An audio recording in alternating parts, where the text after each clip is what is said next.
this schedule is interesting. I feel like I don't hear many people talking about the Tennessee schedule nationally. And so whenever I pulled this up, I was pretty intrigued. And one of the things that obviously sticks out on this schedule is that September 21st road game at Oklahoma.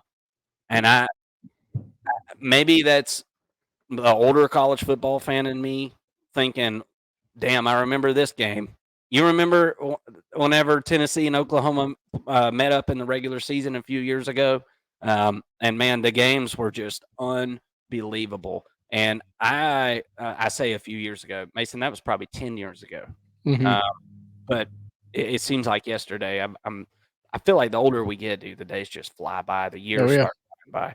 But with all that being said, going to Norman, playing Oklahoma, that's going to be a huge game. You've got a couple of new quarterbacks that are going to be, calling the signals for both of these offenses.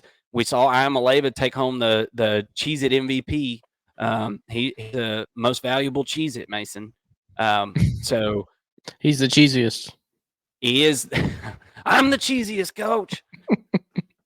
I think he's really good. I think Yeah. Iamaleava is really good. I am hoping that he puts on some weight.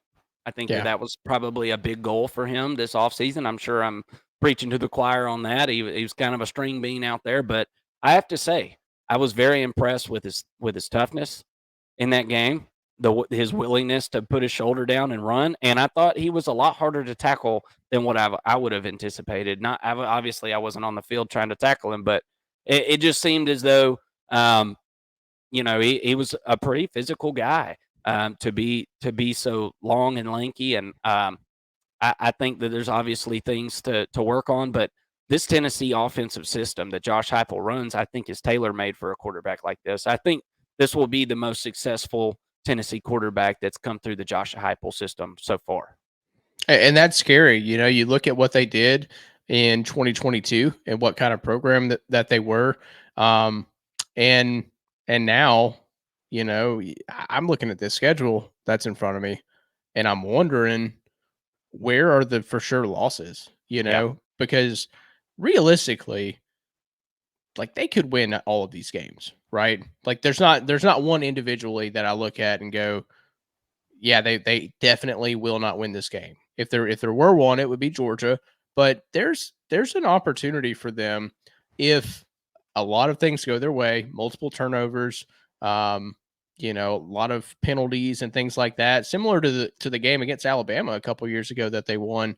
If something like that were to happen, they could sneak up and get Georgia. I think with Nico Iamaleava. I think I said that right, but nice. this is really looking like another 10-win season, I think, for Josh Heupel and Tennessee. And what was really impressive is that they did it last year with pretty bad quarterback play. What are they going to do now with Nico having his second year in the program, another offseason to prepare? I think this is a team to watch, and they got a little bit out of hand in the secondary. So I'm anxious to break this team down. I'm sure we'll be breaking this down in the offseason and doing our preview of the 2024 season. But I'm anxious to see what they brought in and what kind of recruiting class that they had, and what are they going to do to shore up that secondary? Because outside of that, they had a really good run defense. They obviously ran the ball really well as well. Hopefully, Nico can bring in the passing attack and bolster that. That's what I'm assuming right now is going to happen. And if those pieces happen, if those pieces, if those pieces come together and they are able to pass the ball more effectively and stop the pass more effectively, this is a dangerous team in 2024. Yeah, and last year, every time we talked about Tennessee, I already knew in my head they got Joe Milton at quarterback. There's the ceiling. And I mean, we watched Joe Milton for years in college football. We already knew what this guy was, and he was just a stopgap to get to this generational quarterback, I feel like. And honestly, with Joe Milton, I feel like they made wine out of water, to be honest with you, because that guy can't hit the freaking broadside of a barn, dude. I mean, he's a physical specimen, but I mean, gosh, he just couldn't hit the broadside of a barn. So I think that this is definitely a level up at quarterback play. Maybe going to take some time to get going here, but you've got Chattanooga, NC State, Kent State before you've got that Oklahoma game, and then you've got a bye, and then you got Arkansas, Florida, Alabama, and then a bye. This schedule sets up perfect. Mm-hmm. This schedule sets up absolutely perfect for this team. If you had to rank Tennessee right now, this is preseason, not holding your feet to the fire later this year, but I'm thinking they've got a chance to be possibly number 2 in the SEC this year behind Georgia. After everything or preseason? Yeah, I mean, just where we are now. If you was to rank them right now in the SEC, who obviously Georgia would be number 1. Georgia's the number 1 team in college football projected for 2024-25. I think we can all say right now Georgia looks like the best program in the SEC for this upcoming season. But I think second and third and fourth, I think that is wide open, especially with the Alabama situation. I still think Texas though is like a clear number 2. I think they're going to be pretty dang good. I know there's some questions about Quinn Ewers, but I think that they're, talent wise and everything, I think they're a clear number 2. And then I think there's a huge drop off, but I say there's about a 6-point spread between Georgia and Texas right now. And then from Texas to the next is probably more like a 3-point spread. But yeah, I totally agree. I think Tennessee's a top 4 team in the SEC. I think Ole Miss is up there. I'm wondering what Oklahoma is going to do with a new quarterback.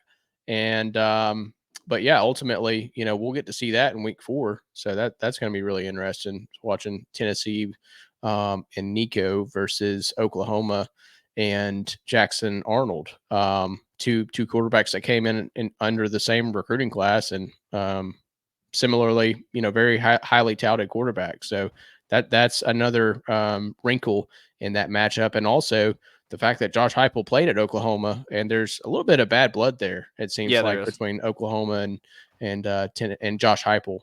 So that's going to be a really kind of fiery game, especially in Norman. I don't think it has as much pull if it's in Knoxville, but the fact that it's in Norman, it'll be without looking at Oklahoma's schedule, probably their biggest game at home. Well, the biggest game to that point in the season for them at home. So it's going to be an introduction to the SEC for Oklahoma in some ways, and that's a game that I'll be circling preseason to watch and definitely highlighting for the entire season.